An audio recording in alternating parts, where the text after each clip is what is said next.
So hey guys, welcome back. তারপর বলো কেমন আছো তোমরা? ও হে মায়াবতী সিজন 2 পার্ট 2 নিয়ে এসে পড়ছি, তো শুরু করা যাক। কথাটা বলে অথই নিজে লজ্জা পেয়ে গেছে, সে মাথা নিচু করে ফেলে। বউ ছাড়া থাকবই না আর, সে রাত দিন যে সময় হোক। অথই লজ্জা পেয়ে এক দৌড়ে রুম থেকে বেরিয়ে যায়।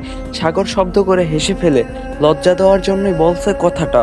রিজওয়ান অপেক্ষা করছিল কখন আসবে তন্নিকে নিয়ে। সকাল থেকে সে কোনো ডিউটি রাখেনি, আজকে সে কোনো পেশেন্ট দেখবে না, শুধু তন্নিকে দেখবে। তার অপেক্ষায় আর তার অপেক্ষায় অবসান ঘটে দুপুর 2টায়। তখন অর্ণব তন্নিকে নিয়ে হাসপাতালে পৌঁছায়। কালো রঙের একটা 3 পিস পরছে তন্নি, এখন বেশ হাঁটতে পারছে, চেহারাটা কিছু উজ্জ্বলতা এসেছে। তন্নি রিজওয়ানকে দেখে সালাম দেয় হাসি মুখে। রিজওয়ান সালাম ফিরিয়ে তন্নির মাথায় হাত বুলিয়ে দেয়। বাঁ পাশের চোখে আর ঠোঁটের একটু বেঁকে গেছে তন্নির, যার জন্য এখনো জোরে কথা বলতে পারে না বা ঘাড় বাঁকাতে পারে না। এটা কখনোই ঠিক হবে না। রিজওয়ান তন্নিকে চেক আপ করে ভালো করে, আপাতত কোনো সমস্যা দেখা যাচ্ছে না, সব ঠিকঠাক। মাথার সেলাই কাটা হয়েছে কিছুদিন আগে, গাটা বেশ শুকিয়েছে। অপারেশনের সময় পুরো মাথা ন্যাড়ো করা হয়েছিল, এখন অল্প অল্প চুল হচ্ছে। অর্ণব তন্নির পাশেই বসেছিল। চেক আপ শেষ হলে তন্নিকে বসিয়ে দেয়। রিজওয়ান বলে, সব কিছু ঠিকঠাক, কোথাও কষ্ট হয়? তন্নি মাথা নাড়িয়ে না বলে। তারপর অর্ণবকে বলে, বাহ, ভালোই যত্ন নিচ্ছেন। অর্ণব মুচকি হাসে, আমার জান যে। রিজওয়ান হাসে, ভালোবাসা এমন একটা শব্দ যা আমাদের নতুন করে বাঁচতে শেখায়, জীবনটা রঙিন করে তোলে, স্বপ্ন দেখতে শেখায়। ভালোবাসা রঙিন প্রজাপতির মতো, যেখানেই যাবে রং ছড়িয়ে দিবে। তন্নির জীবনটা রঙিন হয়ে উঠছে, সে বাঁচতে শিখছে, ভালো থাকতে শিখছে। অর্ণব ওর জীবনটাতে রং ছড়িয়ে দিয়েছে। অসুস্থ না হলে কখনো জানতেই পারতো না অর্ণব নামের এই ছেলেটা তাকে পাগলের মতো ভালোবাসে। তাকে ছাড়া এই ছেলেটা 2 সেকেন্ডও চলে না। অগোছালো চঞ্চল সেই ছেলেটা এখন গোছালো গম্ভীর হয়ে উঠছে। অসুস্থ থেকে বেঁচে ফেরার পরে তন্নির মুখটা দেখে যে ব্যান্ডেজ, চোখের নিচে কালি, একদম চিকন হয়ে গেছে। শরীরে কয়েকটা হাড্ডি ছাড়া আর কিছুই ছিল না। চোখের দিকে তাকালে যে কেউই ভয় পেয়ে যাবে। সেই মুহূর্তটাতে অর্ণব আগলে রেখেছে তন্নিকে, তন্নির হাত ধরে পাশে বসে থেকে পুরোটা সময় তন্নিকে দিয়েছে।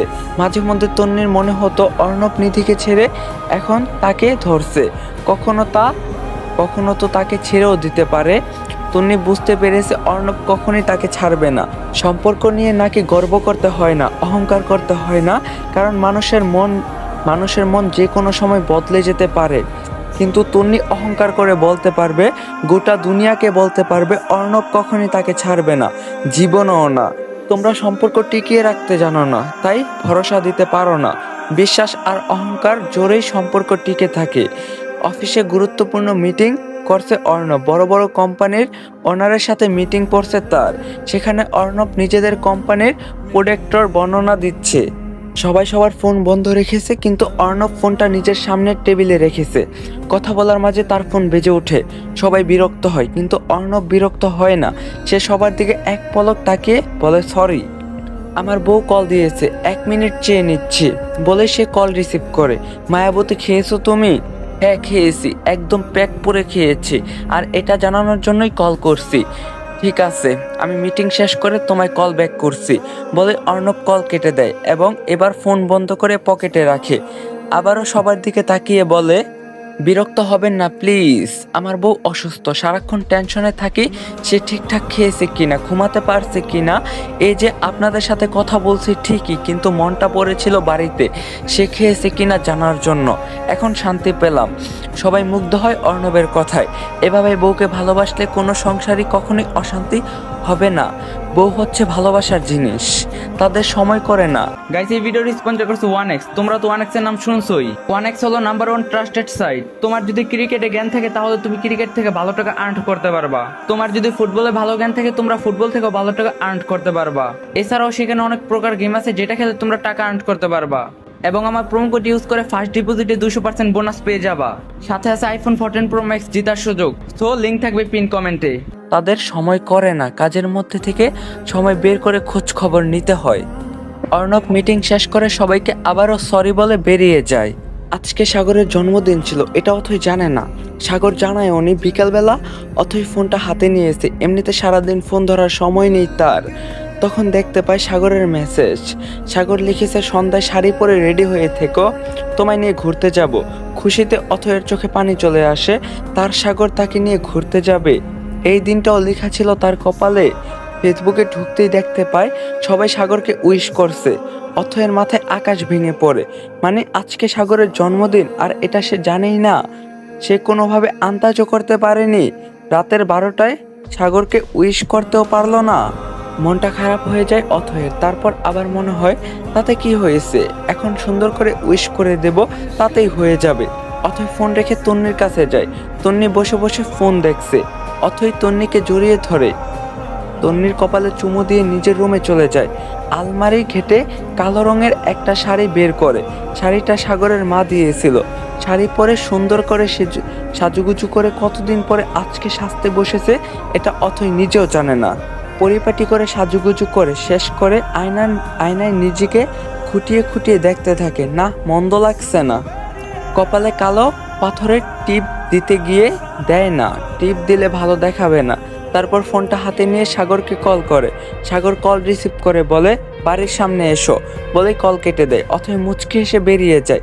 মাগরিবের আজান পড়ছে কিছুক্ষণ আগে। চারপাশে অন্ধকারে ছেয়ে গেছে। আকাশে থালার মতো চাঁদ উঠছে, আর চাঁদের পাশে লক্ষ লক্ষ তারা। তুমি কিন্তু দিও না আমাকে ভুলেও মারা। সাগর অথয়দের গেটের সামনে সাগর দাঁড়িয়ে আছে বাইক নিয়ে, মাথায় তার হেলমেট। অথয়কে দেখে হাত এগিয়ে দেয়। অথয় একগাল হেসে সাগরের হাত ধরে, তারপর কাঁধে হাত রেখে বাইকে বসে পড়ে। অথয় বসতেই সাগর বাইক চালানো শুরু করে। রাতের ফুরফুরে হাওয়া বইছে, যা দুজনের মন প্রাণ ঠান্ডা করে দিচ্ছে। অথয় সাহস করে সাগরের ব্যাগ জড়িয়ে ধরে, পিঠে মাথা ঠেকায়। ইস, মনে হচ্ছে স্বর্গসুখ এখানেই। অথয়ের কাণ্ড দেখে সাগর হাসে।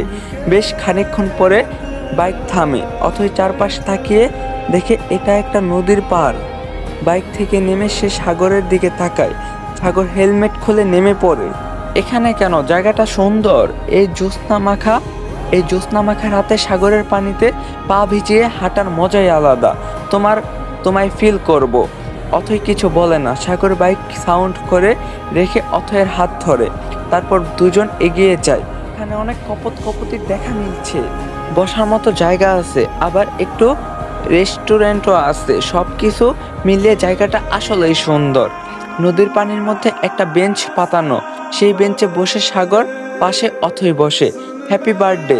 সাগর অথয়ের দিকে এক পলক তাকিয়ে আবার নদীর দিকে তাকায়।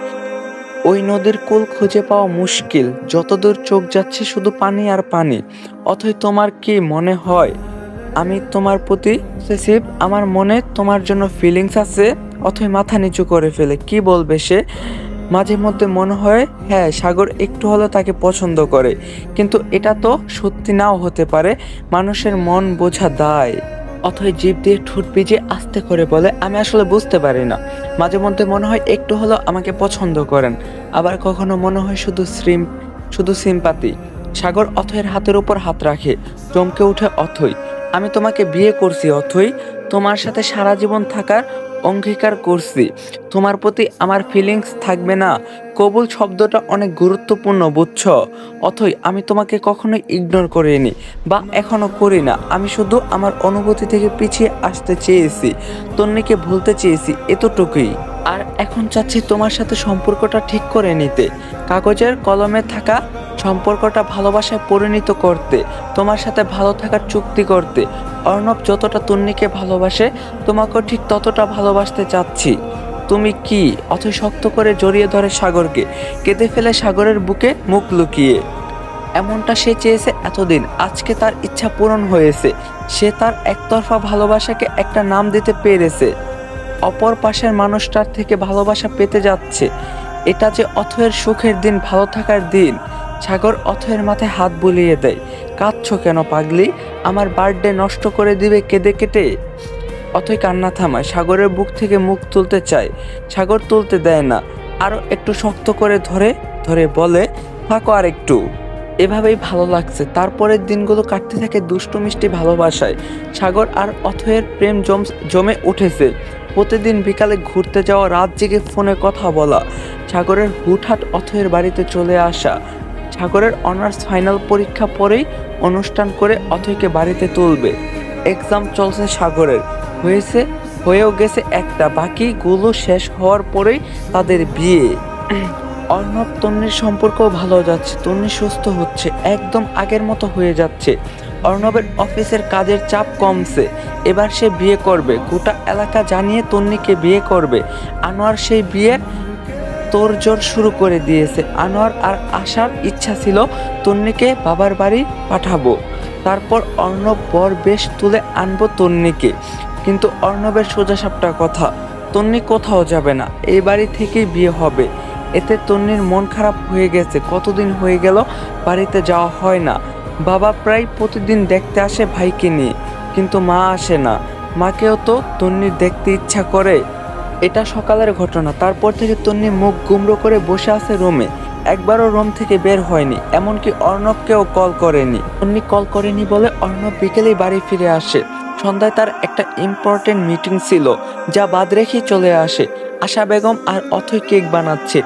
অর্ণবকে এই সময় বাড়িতে দেখে এগিয়ে আসে আশা বেগম। বাবা, তুই এই সময় বাড়িতে আসলি? সবকিছু ঠিকঠাক? অর্ণব মায়ের কপালে চুমু খায়, তারপর বলে, আজকে ভালো লাগছে না।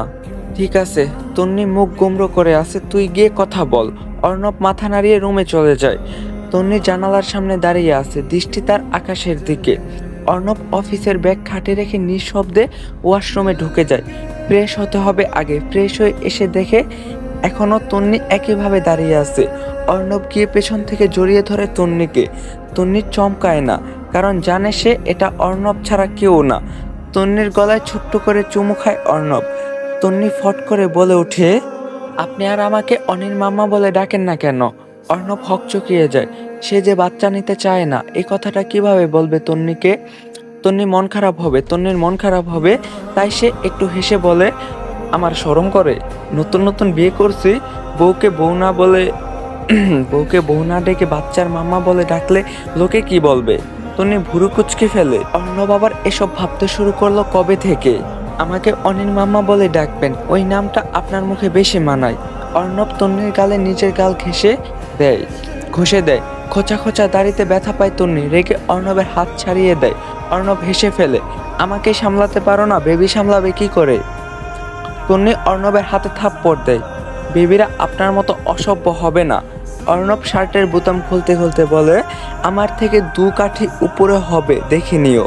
তন্নি অর্ণবের কথায় পাত্তা দেয় না, চলে যায় রুম থেকে। অর্ণবের জন্য খাবার রেডি করবে, তাছাড়াও সেও খায়নি, তারও খিদে পেয়েছে।